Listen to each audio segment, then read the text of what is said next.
Hello everyone. तो भाई हम लोग आ गए हैं वापस आपके साथ लेकर के क्लास 10 के माइंड मैप। क्लास 10th में माइंड मैप हम लोग डिस्कस करने जा रहे हैं और आज हम डिस्कस करने जा रहे हैं chapter light reflection and refraction.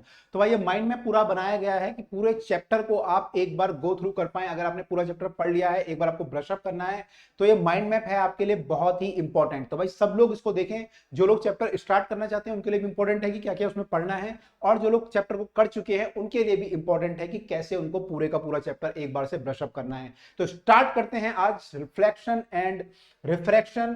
तो भाई हमारा जो चैप्टर है माइंड मैप में ये वाला लाइट रिफ्लेक्शन एंड रिफ्रैक्शन, तो इसको दो पार्ट में बेसिकली हम डिवाइड कर सकते हैं। तो रिफ्लेक्शन, तो पहली बात यहां पे की गई है चैप्टर में रिफ्लेक्शन के बारे में। रिफ्लेक्शन क्या होता है? रिफ्लेक्शन होता है हमारा कि लाइट अगर किसी सरफेस, पॉलिश सरफेस से टकरा के वापस सेम मीडियम में आ जाए तो उसे हम बोलते हैं रिफ्लेक्शन ऑफ लाइट। उसे हम बोलते हैं रिफ्लेक्शन ऑफ लाइट। इसके लॉ क्या है? इसके दो लॉ बेसिकली हैं। एक तो लॉ आपका है कि एंगल ऑफ इंसिडेंस और एंगल ऑफ रिफ्लेक्शन दोनों बराबर होते हैं। दूसरा लॉ होता है कि जो इंसिडेंट रे आती है सरफेस पे गिरती है, और जो रिफ्लेक्टेड रे सरफेस से बाहर निकलती है, और जो नॉर्मल होता है, तीनों के तीनों सेम प्लेन पे, एक ही प्लेन पे लाई करते हैं। तीनों का तीनों जो प्लेन होता है वो सेम होता है। तो इसका लॉ है। इससे फिर हम इमेज डिफाइन करते हैं। इमेज क्या होती है? इमेज हमारी होती है कि जब रे कोई रिफ्लेक्ट करके अगर मिलती है, तो अगर हमारी दो रे कहीं पे मिल रही हैं, जो रिफ्लेक्टेड रे हैं, रिफ्लेक्टेड रे कई सारी होती हैं, अगर हमारी दो रे कहीं पर मिल रही हैं तो उसको हम बोलते हैं कि वहां पे हमारी इमेज बनेगी। ये इमेज दो तरह की हो सकती है, इमेजिनरी और रियल। रियल इमेज का मतलब होता है कि रे जब रिफ्लेक्ट होने के बाद दो रे आपस में मिल रही हो, एक्चुअली मीट कर रही हो, उसको हम बोलते हैं रियल इमेज। एक्चुअली रे मीट करनी चाहिए, यहां पे लिखा हुआ है। और ये इमेज हमारी इन्वर्टेड होती हैं। और तीसरी बात ये होता है कि ये स्क्रीन पे ले सकते हो आप। अगर आप स्क्रीन कोई लगाओगे, वहां पे कोई पर्दा लगाओगे, तो स्क्रीन पे ले सकते हो। जैसे हॉल में होता है, हॉल में क्या होता है कि लाइट आके गिरती है, तो वहां पे क्या होता है, उसकी इमेज वहां पे ले सकते हो क्योंकि वो रियल इमेज है। अब वर्चुअल इमेज क्या होती है? इमेजिनरी इमेज बोलते हैं, वर्चुअल इमेज बोलते हैं उसे। वो क्या होती है? उसका मतलब होता है कि आपकी रे एक्चुअली मीट नहीं कर रही, आप उनको केवल पेंसिल से क्या करते हो, आप पेंसिल से आगे बढ़ा के डैश डैश डैश डाल के बढ़ाते हो और फिर उनको मीट कराते हो। तो वो एक्चुअली मीट नहीं कर रही, उनको जो है हमें आगे बढ़ा के खुद मीट कराना पड़ता है। वो अपीयर टू मीट होती है। तो जहां पे रे अपीयर टू मीट होती है, यहाँ पे कैसी इमेज बनती है? वहां पे वर्चुअल या इमेजिनरी इमेज बनती है। यहाँ पे जो इमेज होती है वो इरेक्ट होती है, और हमारी जो इमेज ये वाली होती है, इनको हम स्क्रीन पे नहीं ले सकते। इन इमेज को हम लोग स्क्रीन पे नहीं ले सकते। तो भाई ये इमेज का फर्स्ट पार्ट है, इमेज के बारे में जहां डिस्कस किया गया है। अगर हम आगे बात करें तो मिरर के बारे में यहाँ पे बात की गई है। मिरर क्या होता है? मिरर एक सरफेस होता है जिसका एक सरफेस जो है पॉलिश होता है और एक सरफेस जो है रिफ्लेक्टिंग होता है। मतलब वो रिफ्लेक्ट कर सकता है लाइट को, अगर लाइट उस पर गिरती है तो रिफ्लेक्ट कर सकता है। दो तरह के मिरर आपके होते हैं, प्लेन मिरर और स्फेरिकल मिरर। प्लेन मिरर में जो इमेज बनती है, प्लेन मिरर सबको पता है क्या होता है, घर में हम लोग यूज करते हैं। उसमें जो इमेज बनती है, इमेज की प्रॉपर्टी क्या होती है, वो हमारे लिए इंपॉर्टेंट है यहाँ पे। तो इमेज की प्रॉपर्टी क्या लिखी है देखो। इमेज जो होती है दैट इज सेम साइज, लिखा है same size of the object. जैसे कि ऑब्जेक्ट का साइज होता है उतना इमेज का भी साइज होता है। डिस्टेंस बराबर होता है, मिरर से जो ऑब्जेक्ट की दूरी होती है वही इमेज की दूरी, दोनों दूरी क्या होती है? इक्वल होती है। ध्यान रखिएगा, दोनों दूरी बराबर होती हैं।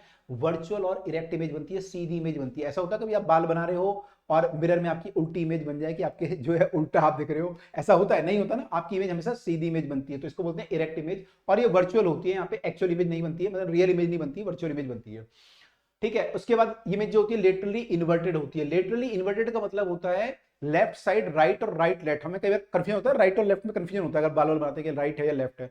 तो राइट लेफ्ट दिखता है और लेफ्ट वाला राइट दिखता है, उसको हम बोलते हैं लेटरली इन्वर्टेड। तो ध्यान रखिएगा यहाँ पे इरेक्ट और इन्वर्टेड दोनों में डिफरेंस है। इन्वर्टेड, लेटरली इन्वर्टेड का मतलब होता है लेफ्ट राइट, और इरेक्ट का मतलब होता है कि सीधी इमेज। ठीक है। तो इरेक्ट मतलब सीधी और लेटरली इन्वर्टेड मतलब लेफ्ट राइट इमेज। तो इसको हम बोलते हैं प्लेन मिरर, जिसमें सारी इमेज की प्रॉपर्टियां होती हैं। उसके अलावा अगर हम स्फेरिकल मिरर की बात करें, दो स्फेरिकल मिरर होते हैं, कॉनकेव और कॉन्वेक्स। कॉनकेव और कॉन्वेक्स मिरर होते हैं। दोनों के लिए अगर हम फॉर्मूले की बात करें, फॉर्मूला दोनों के लिए सेम रहता है, 1/f equal to 1/u plus 1/v। और f हमारा जो होता है वो r/2 होता है। फोकल लेंथ क्या होती है? r/2। u हमारा इमेज ऑब्जेक्ट का डिस्टेंस है, v हमारा इमेज का डिस्टेंस है, f हमारी फोकल लेंथ है, f हमारी रेडियस ऑफ कर्वेचर बाय 2 होती है। जो स्फेरिकल मिरर होता है ये actually part of a sphere होता है। उसको हम काटते हैं और उसके एक साइड को पॉलिश कर देते हैं। हम क्या करते हैं? स्फीयर के एक साइड को पॉलिश कर देते हैं। अगर हम स्फीयर के एक पार्ट को पॉलिश, इस साइड को पॉलिश कर दें तो हम बोलेंगे कि हमारा कॉन्वेक्स मिरर बन गया। अगर हम इस साइड को पॉलिश कर दें तो हम बोलेंगे हमारा मिरर कैसा बन गया? ये कॉनकेव मिरर। हमारा ये मिरर कॉनकेव मिरर, तो कॉनकेव है, ये कॉन्वेक्स है। तो ये एक्चुअली एक स्फीयर का पार्ट होता है। तो स्फीयर की कोई रेडियस होगी, तो r/2 अगर हम ले लें, रेडियस बाय 2 अगर हम ले लें, तो वो हमारा क्या हो जाता है? वो हमारा फोकल लेंथ होता है। तो ये फॉर्मूला दोनों के लिए सेम है, कॉन्वेक्स और कॉन्केव के लिए। बस हमारी जो फोकल लेंथ होती है वो हमें ध्यान रखना है, कॉन्वेक्स में पॉजिटिव लेंगे और कॉन्केव की नेगेटिव होती है, साइन कन्वेंशन के अकॉर्डिंग। ओके, अब देखिए यहां पे जो आपके कॉन्केव मिरर होता है, कॉन्केव मिरर में आउटर साइड पॉलिश होती है, हमने डिस्कस किया था कॉन्केव मिरर में आउटर साइड हमारी पॉलिश होती है। तो कॉन्केव मिरर में जो इमेज बनती है, कॉन्केव मिरर हमारा ये वाला मिरर है, देखिए ये वाला मिरर हमारा कॉन्केव मिरर है। तो या फिर ऐसे बना लीजिए, ऐसे बना लीजिए। तो इसमें जो इमेज बनती है, इन इमेज की प्रॉपर्टी क्या होती है, मतलब जो ऑब्जेक्ट अलग अलग डिस्टेंस पे रखा होता है, जब ऑब्जेक्ट मान लीजिए आर पे रखा हुआ है, एफ पे रखा हुआ है, तो इमेज की प्रॉपर्टी क्या क्या होती है। तो let us see this thing. तो देखिए जब ऑब्जेक्ट हमारा इंफिनिटी पे होता है तो हमारी इमेज फोकस पे बनती है, पॉइंट साइज की इमेज बनती है। जब हमारा ऑब्जेक्ट सी और एफ के बीच में होता है, इमेज सी से पीछे बनती है, यहां बनती है एनलार्ज इमेज। आप देखें कि हमारी जो इमेज बन रही है, सॉरी, जब हमारा ऑब्जेक्ट जो है सी से पीछे है तो हमारी इमेज सी और एफ के बीच में इन्वर्टेड बन रही है। अच्छा, मैंने रे डायग्राम नहीं बनाया, मैंने केवल जो है इमेज बना के दिखाई है और ऑब्जेक्ट बना के दिखाई। ये ऑब्जेक्ट है, इसकी इमेज है। तो ऑब्जेक्ट की इमेज इन्वर्टेड बन रही है, छोटे साइज की बन रही है, सी और एफ के बीच में बन रही है।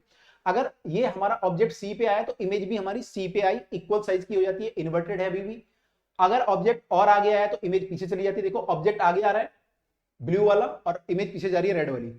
तो ये इमेज पीछे चली गई और अब बड़ी हो गई, पहले छोटी थी फिर ये बराबर हुई फिर ये बड़ी हो गई। अब देखिए अब ये बड़ी हो गई है। जब ऑब्जेक्ट फोकल लेंथ पे आया तो इमेज हमारी इंफिनिटी में चली गई, और जब ऑब्जेक्ट और आगे आया, फोकल लेंथ और पी के बीच में आया, तो हमारी जो इमेज है वो मिरर से पीछे चली जाती है और ये इरेक्ट इमेज बनती है। इरेक्ट मतलब सीधी इमेज बनती है। तो ये वर्चुअल इमेज है, सीधी इमेज है, बड़ी इमेज है। तो इस केस में हमें इरेक्ट इमेज मिलती है, इसलिए हम इसको कई बार यूज करते हैं जहां पे हमें इमेज बड़ी इमेज चाहिए होती है, वहां पे हम कॉनकेव मिरर को यूज करते हैं। कॉन्वेक्स मिरर में बड़ी इमेज नहीं मिलती, उसमें हमेशा छोटी इमेज मिलती है। कॉनकेव मिरर में दो बार बड़ी इमेज मिल रही है, एक तो वहां मिल रही है और एक हमें यहां मिल रही है। देखो दोनों केस में ये इन्वर्टेड इमेज है, बड़ी इमेज है, और वो इरेक्ट इमेज है, बड़ी इमेज है। तो दोनों केस में बड़ी इमेज मिल रही है, कॉन्वेक्स में नहीं मिलती हमें, ठीक है। तो कॉनकेव मिरर में सारी पोजीशन दी हुई है कि जब ऑब्जेक्ट आपका इन्फिनिटी पे तो फोकस पे इमेज, बियॉन्ड सी है तो कहां इमेज बनेगी, सारे केस हमें दिए हुए हैं कहां पे इमेज बनेगी और उसका नेचर क्या होगा, ऑलरेडी हम डायग्राम में देख चुके हैं। अब अगर हम आगे मूव करें, इसका यूज क्या है, क्योंकि ये बड़ी इमेज देता है तो इसका यूज क्या है। इसका यूज है हम लोग शेविंग के लिए यूज कर सकते हैं, क्योंकि बड़ी इमेज दे रहा है हमें, शेविंग में बड़ी इमेज चाहिए, क्लियर इमेज चाहिए। मेकअप में यूज कर सकते हैं, वहां पे यूज होता है। उसके अलावा टॉर्च और सर्च लाइट में यूज होता है।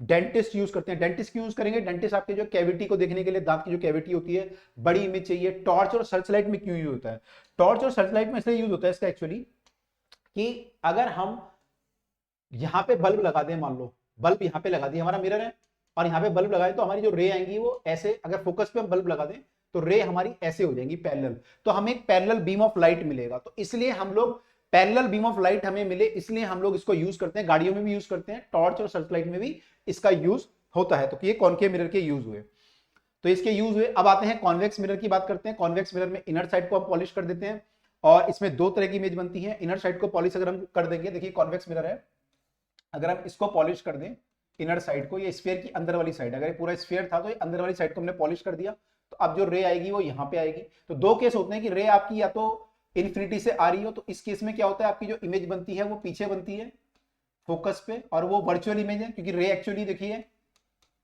रे यहां पे आई और आने के बाद इधर को चली गई, बाहर को चली गई, ये एक्चुअली अंदर तो नहीं आई, मिरर से रिफ्लेक्ट होकर बाहर चली गई, तो यहां पे ये मीट नहीं कर रही, बट ये अपीयर टू मीट हो रही है। अगर आप इसको पीछे एक्सटेंड करोगे तो they will appear to meet at the focus. तो इसको हम बोलते हैं वर्चुअल इमेज। ये कैसी इमेज है, वर्चुअल पॉइंट साइज इमेज इसमें बनती है अगर आपका ऑब्जेक्ट इन्फिनिटी पे होता है। अगर आपका ऑब्जेक्ट मान लीजिए इन्फिनिटी में नहीं है, फाइनाइट डिस्टेंस पे है, कहीं पे मान लीजिए फाइनाइट डिस्टेंस पे ऑब्जेक्ट रखा हुआ है, तो इस केस में इमेज कहां बनती है, तो इस केस में अगर आप इमेज बनाओगे तो आप देखिए मान लीजिए पैरेलल रे भेजेंगे, तो पैरेलल रे जो होगी वो क्या होगी, फोकस से ऐसे चली जाएगी, मतलब ये फोकस से अपीयर टू पास होगी ऐसे। एक तो ये बन गई आपकी। दूसरी आपकी जो इमेज है वो आप रे है वो आप सी की तरफ को भेज सकते हो।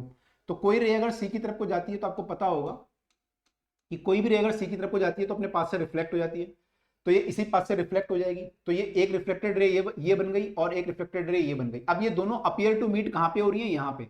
एक्चुअली मीट नहीं कर रही अभी भी ये अपीयर टू मीट हो रही है यहाँ पे, और यहाँ पे आपका एक वर्चुअल ऑब्जेक्ट बन जाएगा, और वो वर्चुअल ऑब्जेक्ट की जो साइज होगी वो ऑब्जेक्ट, वर्चुअल इमेज की जो साइज होगी वो ऑब्जेक्ट से छोटी होगी। ये आपका ऑब्जेक्ट है, ये आपका इमेज है। तो इस केस में जो इमेज बनती है वो P और F के बीच में इमेज बनती है। तो दो केस यहाँ पे होते हैं, इन्फिनिटी वाला और एक फाइनाइट डिस्टेंस वाला।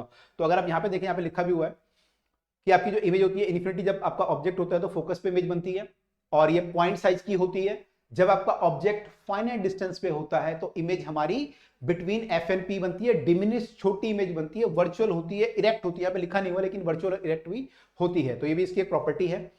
इसके यूजेस क्या हैं? अब इसके यूजेस क्या हैं? कॉन्वेक्स मिरर कहां पे यूज होता है?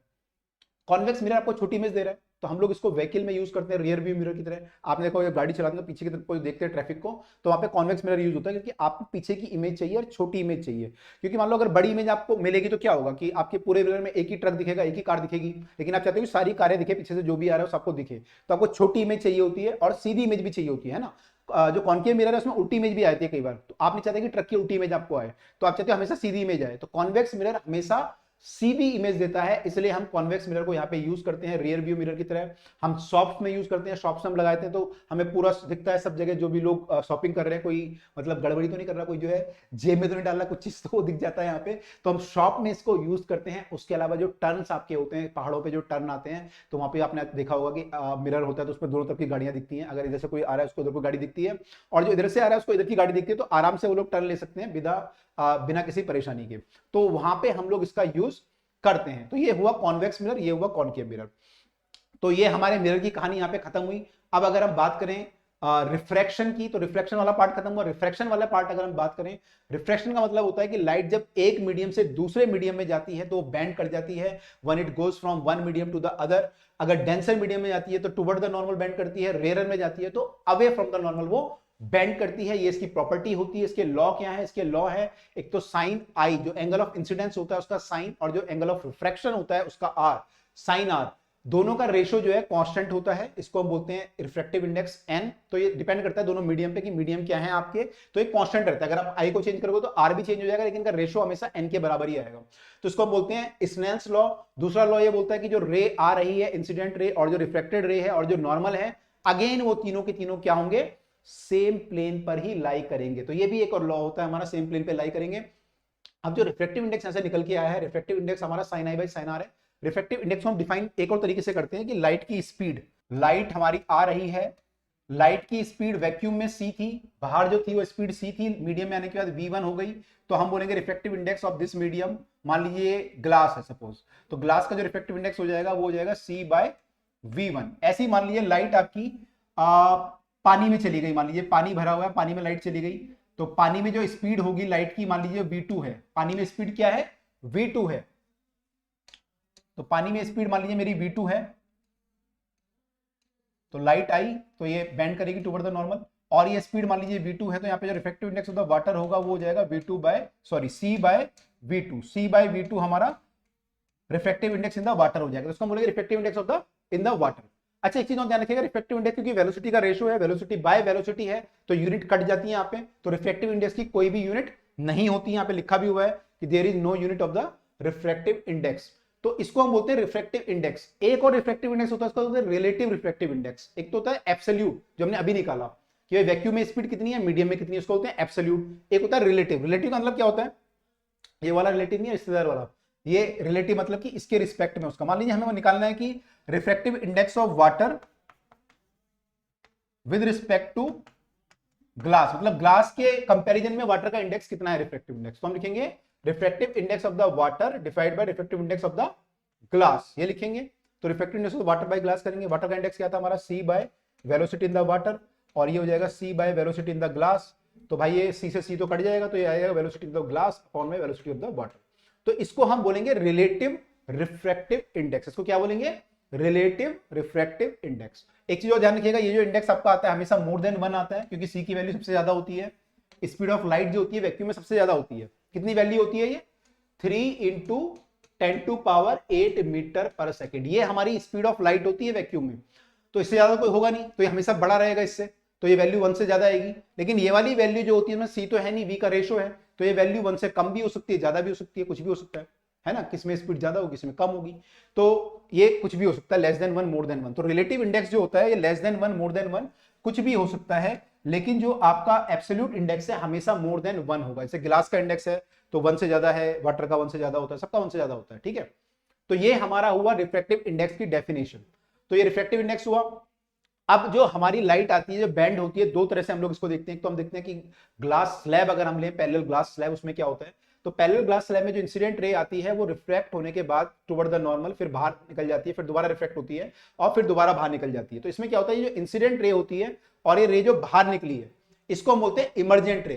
ये दोनों रे आपस में पैरेलल होती हैं। क्या होती हैं? आपस में पैरेलल होती हैं। तो जब बाहर निकलती है तो पैरेलल होती है। आपका अगर आप एंगल निकालोगे तो ये वाला एंगल आई जो है ये ई के बराबर आ जाएगा। इसको बोलते हैं एंगल ऑफ इमरजेंस और इसको बोलते हैं एंगल ऑफ इंसिडेंस। तो एंगल ऑफ इंसिडेंस और इमरजेंस दोनों आपस में बराबर आते हैं। Angle E equal to angle I होता है और रे जो होती है वो अपने पैरेलल बाहर निकलती है, लेकिन थोड़ा सा पाथ इसका चेंज हो जाता है, मतलब थोड़ा सा अपने शिफ्ट कर जाती है पैरेलली। मतलब पहले ऐसे आ रही थी तो अब थोड़ा सा नीचे से बाहर निकल रही है, लेकिन है पैरेलल।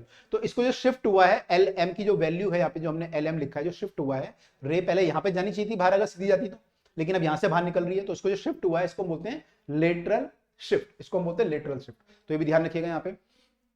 अब हम लेंस की बात करें, जो रिफ्रैक्शन होता है लेंस में, तो लेंस क्या होता है? लेंस हमारा एक मीडियम होता है जिसको हम ग्लास जो है दो स्फेरिकल सरफेस से बाउंड करते हैं। ग्लास का लेंस हो सकता है, वाटर का भी लेंस होता है, किसी का भी लेंस हो सकता है, मतलब दो स्फेरिकल सरफेस से घिरी हुई बाउंड्री के बीच में कोई और मीडियम अगर हो तो उसे हम बोलते हैं लेंस।